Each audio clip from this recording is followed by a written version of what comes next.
get started, here's a fun fact. Over 2 trillion PDFs are produced every year. Yes, I said trillion.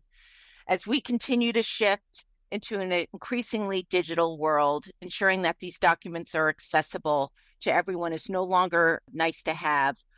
It's critical and absolutely necessary that they're accessible. I think we can all agree that knowledge is power. We all deserve to have access to information so we can make the best decisions for ourselves.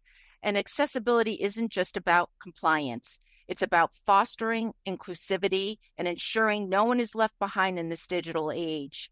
So in this session, Ken and I are going to dive into the trends and actionable strategies for making documents accessible and compliant with WCAG 2.2 and PDF UA. So you're probably wondering, who is this woman behind the voice? Well, my name is Kristin Yokota.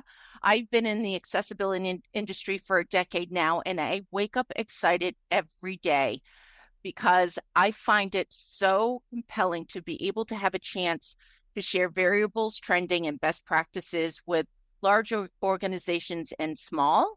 And I'm also very excited to have Ken Nakata with us today. Some fun facts about Ken. He's been in the accessibility industry for over 30 years. He looks great, doesn't he? Another fun fact about Ken, he's a former Department of Justice attorney and a consummate problem solver in digital accessibility, an exceptional resource for information. You'll all be receiving this deck. You'll have his contact information as well as mine. So what we're going to dive into next are some of the verticals that are most impacted by the laws, as well as the ones who produce millions of documents a year. So as I mentioned at the opening, over 2 trillion documents are generated, and these are the 4 verticals that produce the highest amounts of PDFs on a regular basis. So Ken, in your opinion, why are these 4 verticals mostly impacted by the laws and of course by the generation of so many documents on an annual basis? That's a great question, Kristin. So insurance and financial services, I think of as being heavily impacted by these requirements because they just simply generate so many documents. And the way in which those companies interact with their customers is largely through data that's being provided about their insurance policies or about how their financial prospects are turning out. Municipalities are really under the gun right now, especially after the Department of Justice came out with its new Title II web accessibility regulation, and because that's targeted towards state and local governments. So they're definitely under the gun. They have a March 2026 deadline coming up where they have to make everything accessible, and that definitely includes their PDFs, and they tend to have a ton of PDFs. And in higher ed, of course, I mean, they were the original ones that were always under the gun because of the enforcement actions of the Department of Education's OCR, which has been very aggressively going after all educational institutions. Do you also think this pivotal shift to going green, like you always get an incentive to go green, to not have printed documents sent to you? Everybody's asking to go green and to adopt a digital distribution, correct? So obviously, trillion is today, but given the momentum of the amount of content that we are generating on an annual basis, this is likely to increase. Would you agree? Absolutely. And those first 2 industries, insurance and financial services, yeah, definitely they are in the crosshairs for that because they generate a lot of paper.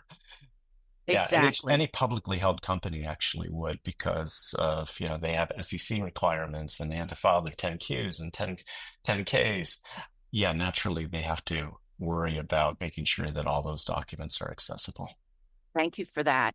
So here's another question around what has been our experience watching the space in regards to accessibility and documentation over the years. Because I made you go first, I'll take a stab for this Okay, question. great. So because you and I are talking to organizations on a daily basis, document remediation has long been seen as burdensome, obviously very expensive and time consuming. I think it's fair to say that this is largely manual processes like uploading documents individually, tagging and adding alt text. And they're using multiple external platforms in order to conduct the task at hand. For companies that we've highlighted, all of these verticals are producing millions of documents annually. Current processes have proven inefficient. And what I'm hearing on a daily basis is there's a shift to focus on improving operational efficiencies, reducing costs, increasing accuracy, super important, and achieving scalability is universal today. So some of the key course corrections that I'm sure you've been hearing about, and I'm going to ask to dive in a little bit into these three easy steps that organizations can take to lessen the burden. And the first is to create templated documents. I think that's a huge step to take because if you start from a solid foundation, the work that is needed after the fact when creating iterations to that solid foundation is minimal. The second thing that I'm seeing, Ken, is creating a repository for alt text, and that's a hot topic. So I just want to dive a little bit deeper into that one. And then adopting automation software, and in the industry, a lot is being talked about AI. Talking about templated documents, can you share of why that's a good, solid best practice, Oh, regardless of industry? yeah. I mean, you do it once and accessibility just flows easily after that. The most easiest case I can think of is, and unfortunately this was kind of missed by the Justice Department, are things like one's medical records. If I go get a blood draw at my in my doctor's office and it comes back with my cholesterol values, that form that they send it back in, that form is sent to everybody who gets a cholesterol test. And there's no reason that the data in that form can't be templated so that way, every time that they put in the data, it's always going to be accessible. You do it once and you never have to worry about accessibility after that. Yeah, that's a no-brainer. Yeah, and like for financial institutions, insurance companies, they can do their statements that way. That's an easy, breezy Absolutely. one to start with. And even some of their larger documents, like their quarterly returns or their like for municipalities, their budget documents, because most of the time formatting stays the same. The only thing that changes is the integral data, right? Yeah. Formatting, correct. The text is easy. It's that the only thing they really have to focus on in those examples would be the alt text. So let's dive a little bit deeper into alt text because I think a lot of companies struggle with alt text. So I know that the law states the more verbose, the better. The more detailed information you can provide for a complex graph is better. But I have to say, having screen reader users in my life, they have shared that it's unfair that a sighted user can look at a complex graph and easily disseminate the information. And if you have a very verbose alt text associated with that complex graph, the high and low data points, which are so easily to consume and get you the data that you need to make an informative decision, isn't available, right? Right. So, what are your thoughts? Because I think a lot of people are scared around alt text, where they feel that the law says I have to be as detailed as possible or I'm going to get a slap on the wrist. But can we just dive into what the law says and how they can provide better information or maybe two different elements of information to accommodate the law? Yeah, you're absolutely right, Kristen. I mean, the idea that you should have to get this verbose alt text when the only thing you want to know is what that is a graph of. Like, is it a graph of life expectancy in Czechoslovakia? That's the only thing you really need to know. But some people really do want to know a lot more data. So I think that when you've got a graph that's complex like that, I think you're right. I mean, it should just simply say what it is a picture of. But also, if you want more additional information, that alt text, or you can have alt text, or you can use a long description link to link off to another resource that says for more information, click here. And then they can go and like get an Excel spreadsheet or really verbose description. Even I think the most cautious organization could get around that. They could put their verbose text in a link somewhere else. So that Love if you that. really want to dive into it, get that, click here and go to this location.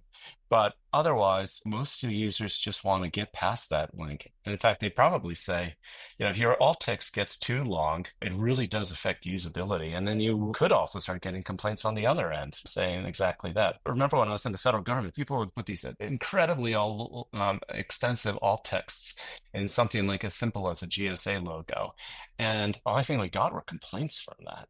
So I'm Yeah. so glad you shared that, like for a graph, to provide high and low context, because a lot of the graphs, they're color coded and they provide quick visuals on high and low data points, let's say for the Moody Index, for example, and then being able to do alt text and provide that high and low data point by empowering one of these insurance companies or financial institutions to use an Excel spreadsheet behind the scenes so they can create those high and low data points via alt text, but then as an alternative, provide that hyperlink with additional information would be useful. I think that will create some peace of mind with many people that are on this call or will hear this after the fact. In regards to automation, we know we want accessibility to be easy, right? We don't want people to have frustration or angst around document remediation. We want them to be empowered to do the right thing as easily as possible. And automation is the key to that. So what are your thoughts on companies adopting automation? Obviously, regardless of automation, you always have to have manual intervention. But with the introduction of AI, especially around PDFs, I think that's a pro or con for the industry. Automatically generating alt text through AI is a great idea, provided that a set of human eyes gets a chance to look over it and make sure it's accurate.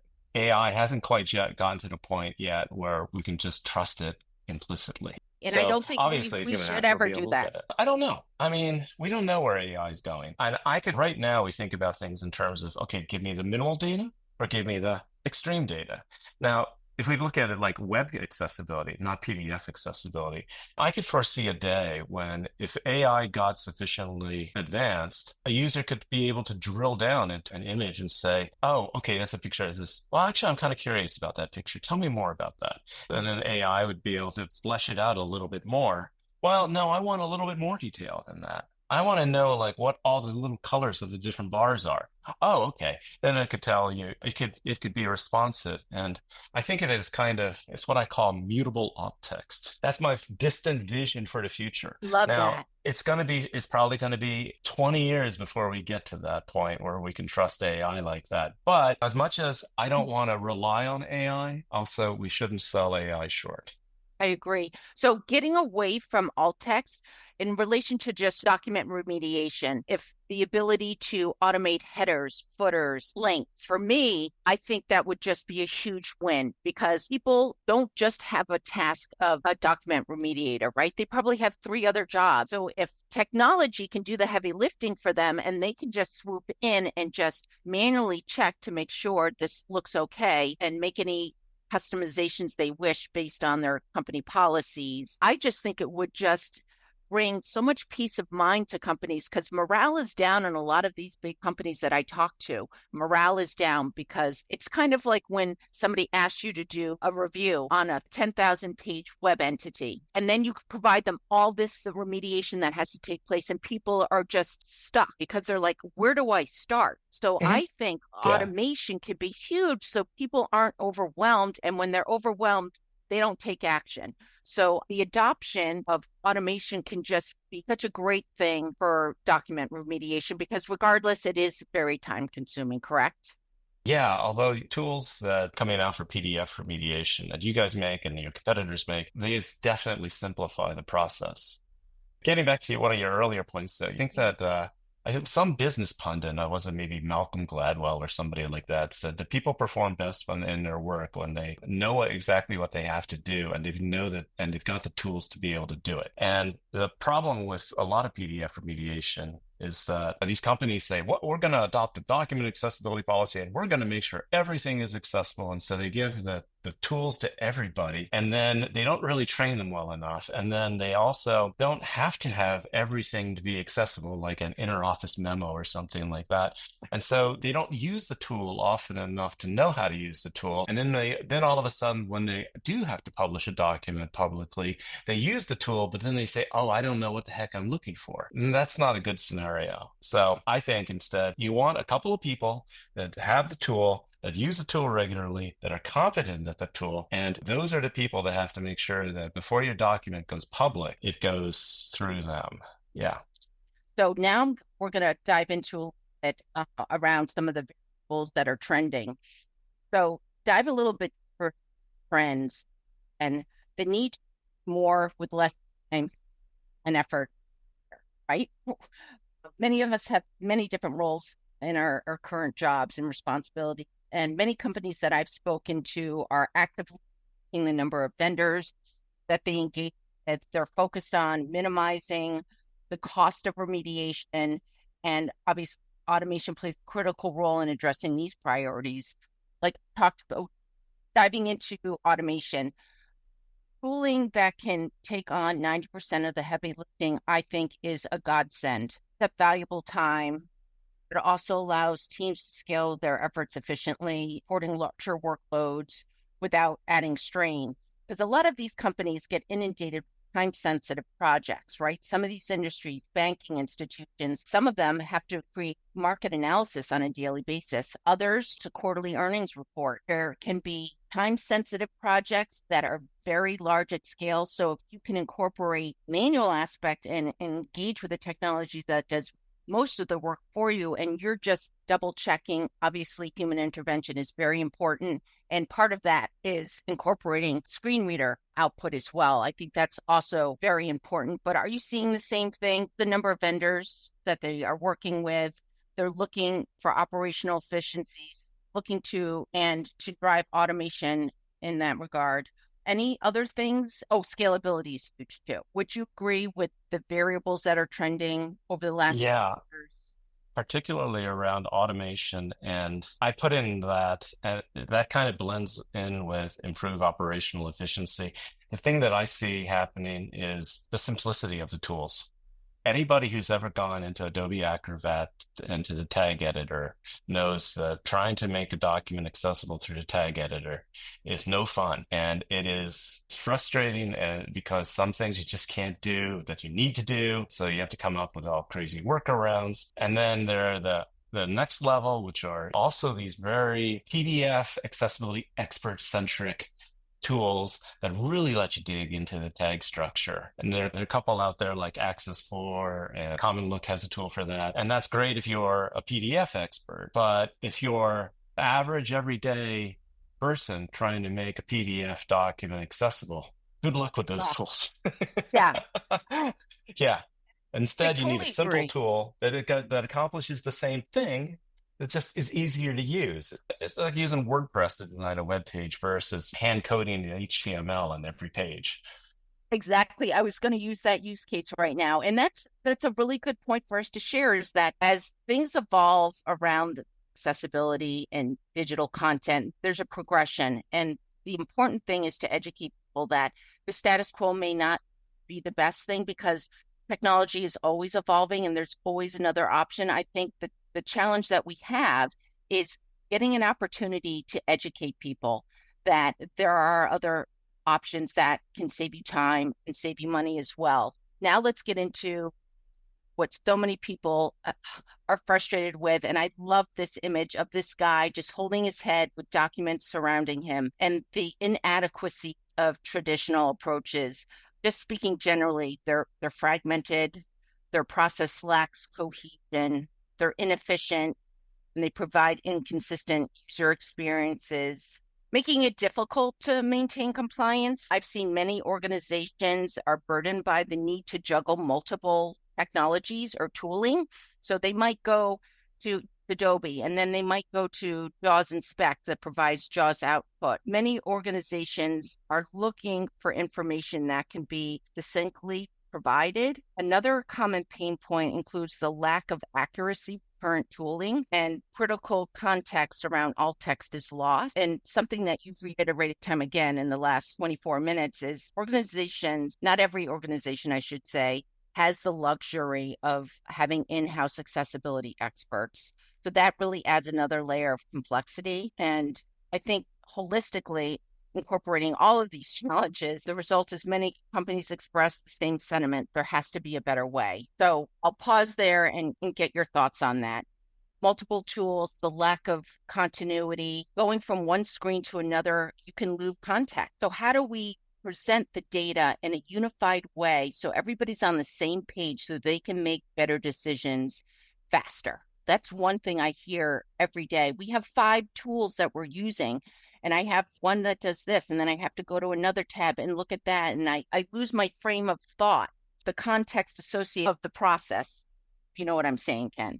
Again, I mean, thinking about the traditional way of making PDF documents accessible, it There's got to is, be a better way. yeah.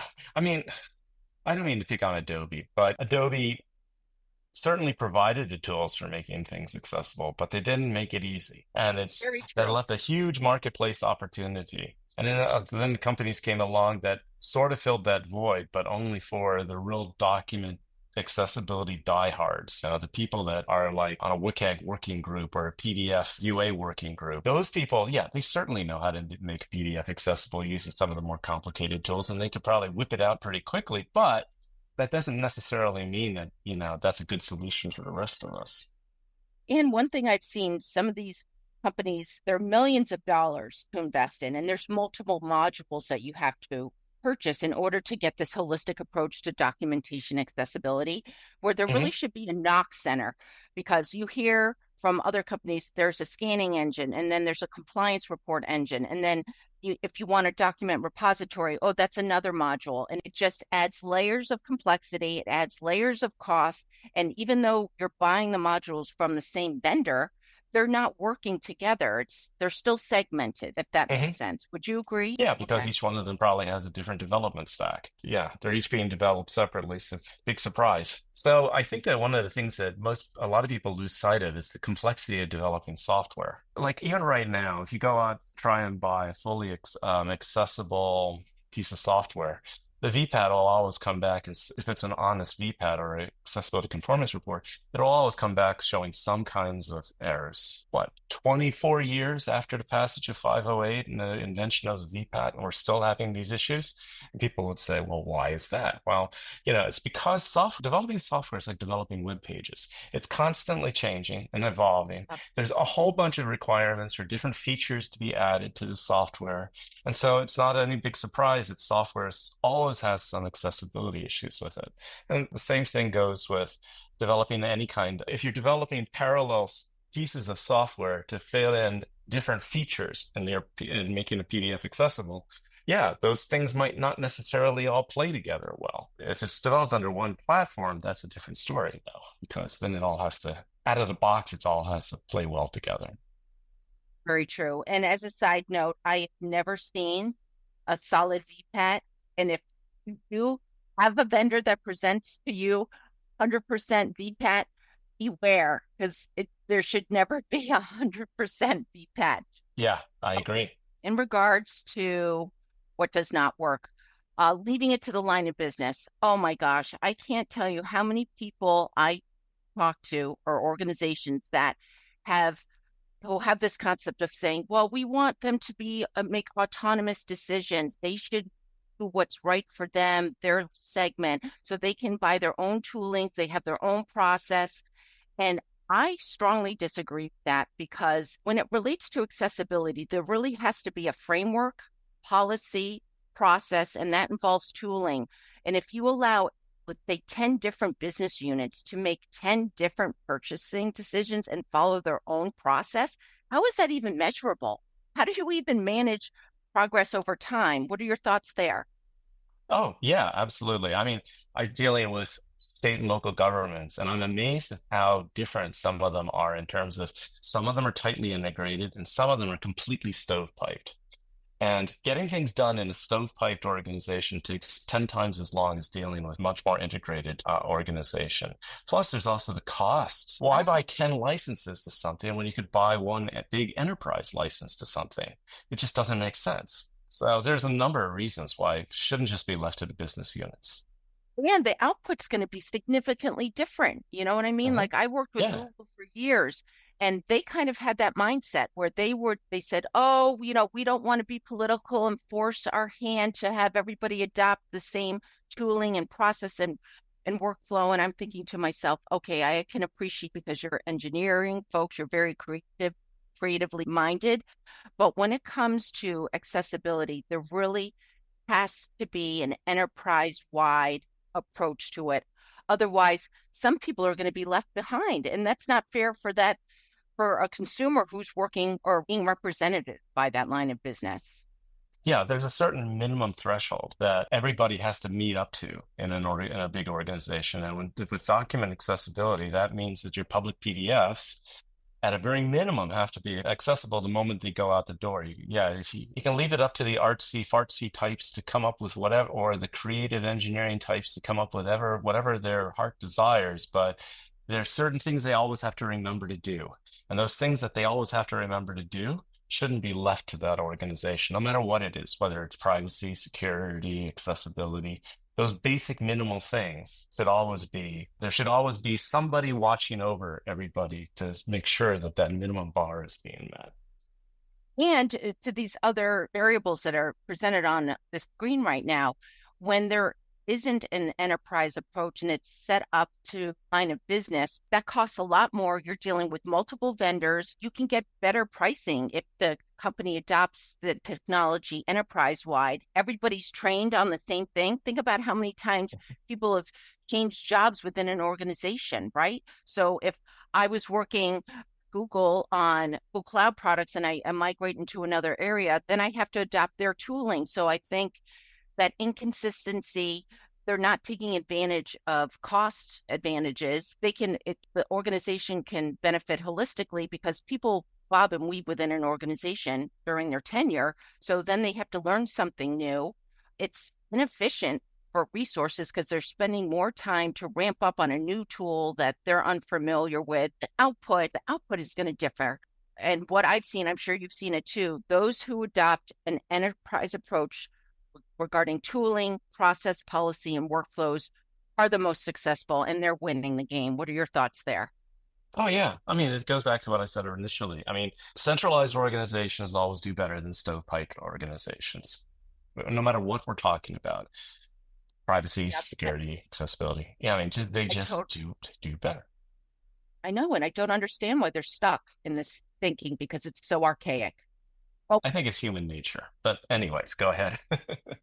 but let's talk about the fun stuff, which is best practices. And we were kind of alluding to the benefits of organizations that are making significant strides in accessibility are the ones that embrace an enterprise approach, embrace and transformative changes in their approach. They're open to learning about new technologies, processes, and workflows, and it's easier for them to measure success. Would you agree? I think that's one of the biggest things that I feel so passionately about is how do you measure success? Like, how do you know that this is working? Is this repeatable?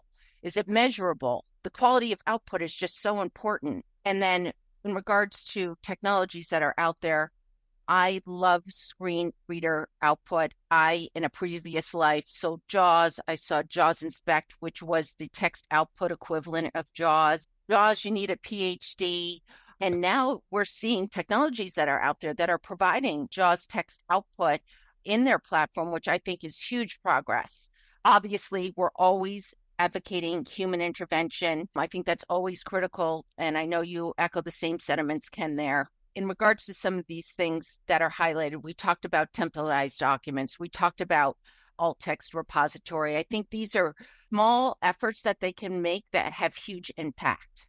Working with cities, one thing that I noticed that is helpful also is to develop a policy around what kind of documents need to be made accessible. What's that threshold? And once you're able to define that threshold across the organization and hold people to that threshold, because otherwise they're going to be making ad hoc decisions about what documents they should be making accessible.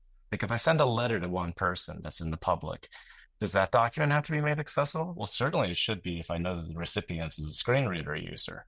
But but it shouldn't be left to the person who's making that document to just ad hoc make that decision. What are the risk factors that an organization faces? And they should articulate that and centralize that, and then just make sure that everybody has the tools so that when they do have to make the document accessible, they've got it already at hand.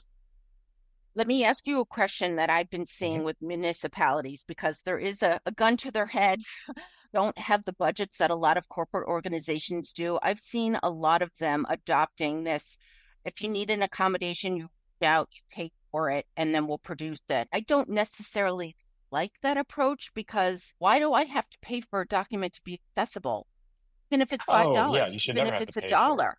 Okay, good. Yeah, I but asking them to make it into an accessible format actually violates the ADA, and they okay. can really get in trouble for that. That's what's called that would constitute a so-called surcharge. If, by contrast, if you do something like if I make a Freedom of Information Act to my local government and they tell me to pay for that document, but they make everybody pay for that same document, that's a permissible charge. But if they say you want the accessible version and you have to pay extra for that, that violates the ADA. So, Okay. yeah, don't do that. Good fact to share. Yeah, Okay, never do we've that. got this.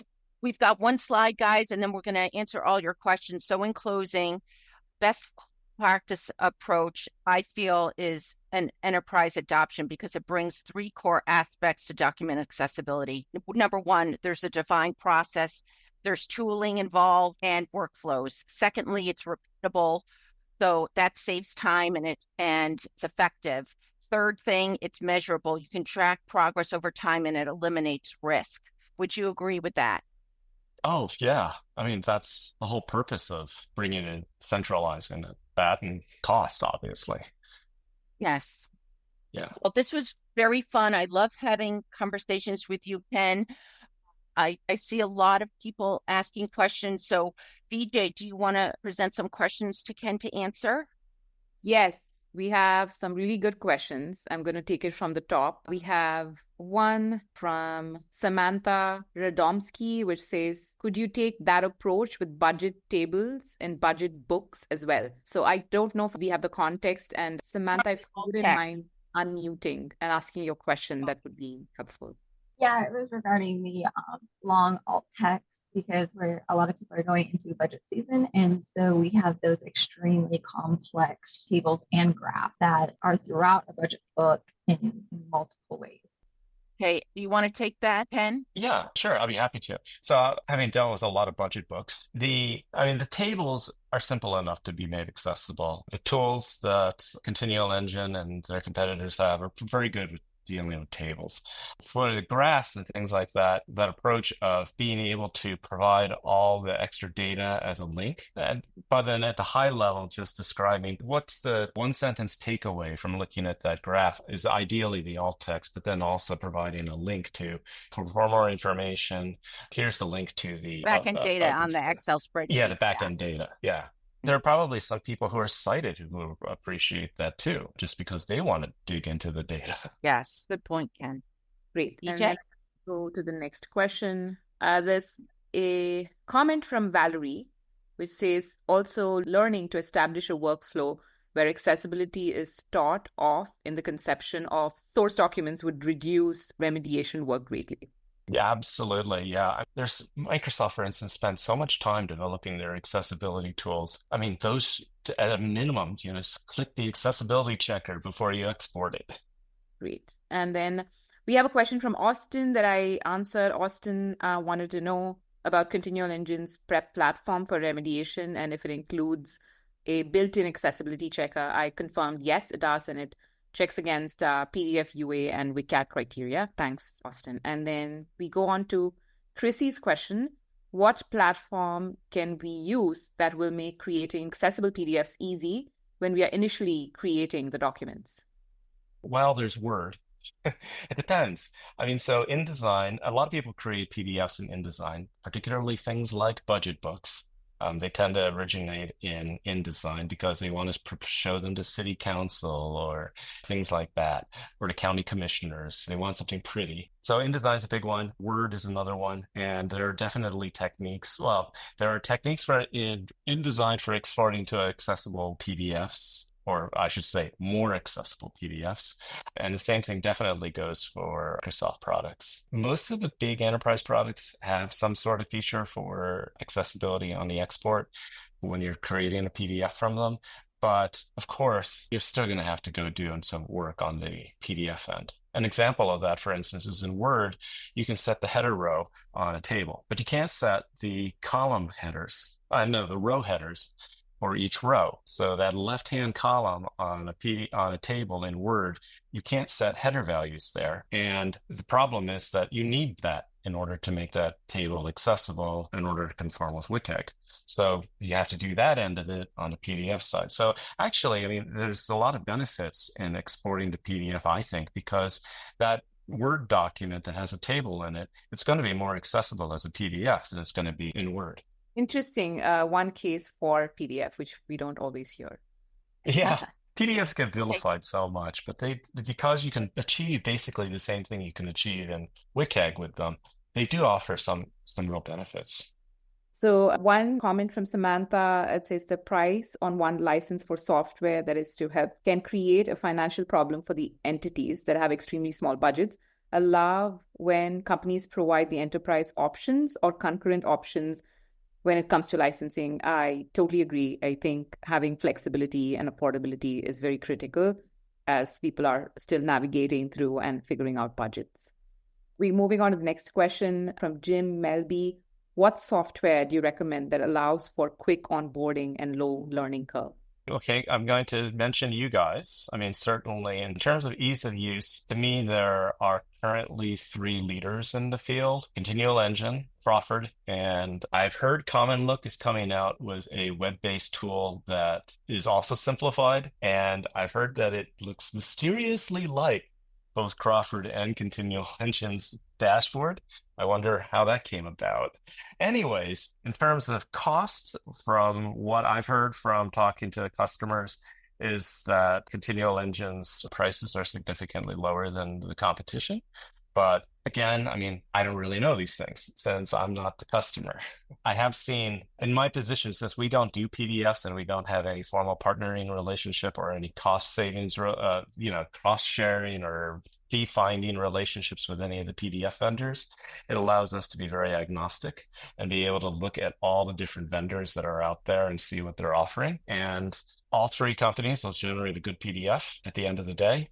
There are advantages and disadvantages to each of them. And yeah, I think that after that, it's a matter of talking to Kristin or her colleagues elsewhere. Great. Thanks, Ken. We have a question from Shubham. How can we incorporate screen readers in a comprehensive way during the remediation process? Wow. That is a hard question because screen reader, if you don't have people that are using screen readers on a regular basis, it's almost useless because screen readers are notoriously difficult to use. I've always said that I would be the worst blind user because I can't remember keyboard shortcuts.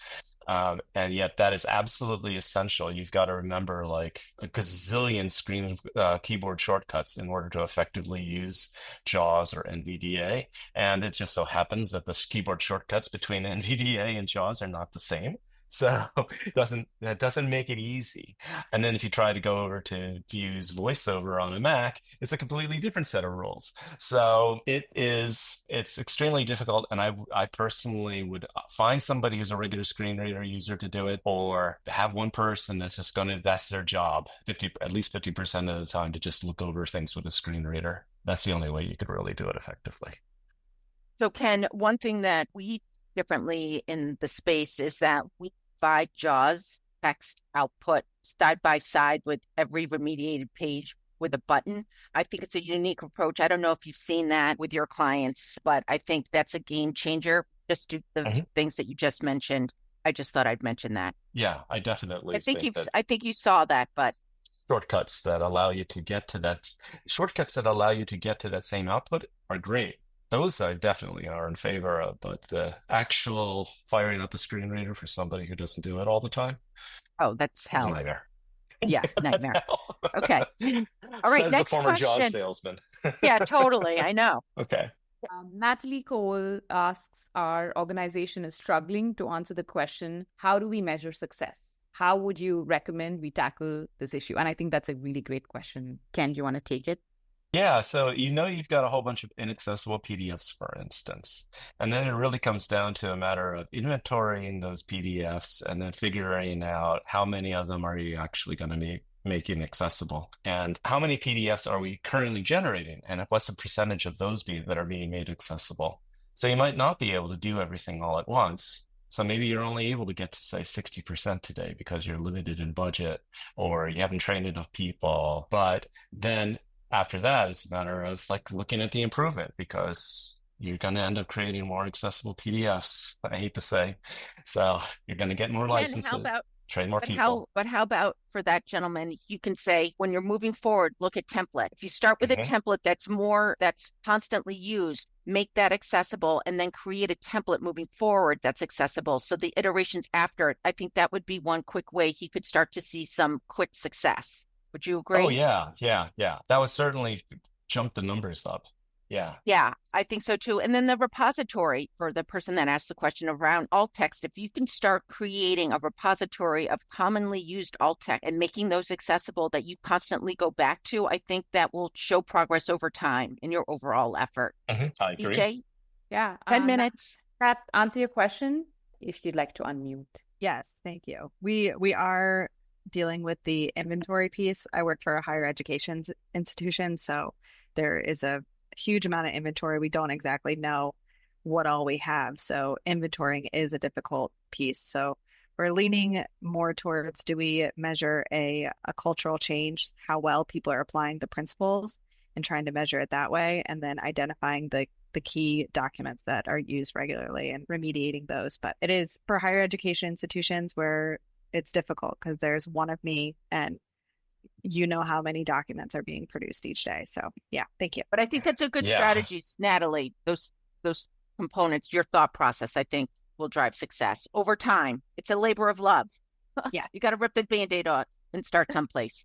Thank you.